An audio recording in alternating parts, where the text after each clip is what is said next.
નામ શું છે ને ગામ શું છે, શું હકીકત બનાવ બન્યો? મારું નામ કાંતાબેન ભાઈ ચાવડા રંજીતગઢ, અને અમારા ચાવડા મોટે ચોરી થઈ છે, 5-7 લઈ ગયા છે.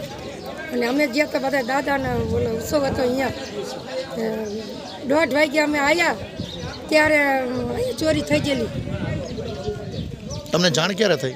અમને જાણ તો હવારે થઈ, 1:30 વાગે લઈ ગયેલા છે. અને એ તો હું તો ઘરમાં જોતી હતી, મને નહીં ખબર હોય.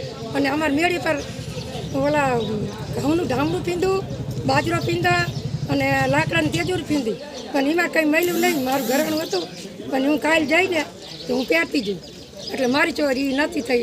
મઠનું બધું લઈ ગયા. બરાબર.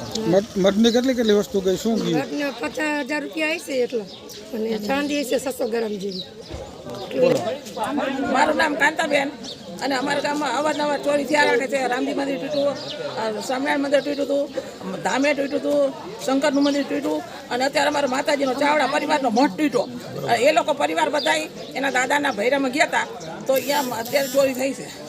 તો તમે પોલીસ લોકો શું કહેવા માગો છો? અમને અવારનવાર પેટ્રોલિંગ કરો તમે, તો અમારે સહમતી રહી અમારા ગામની.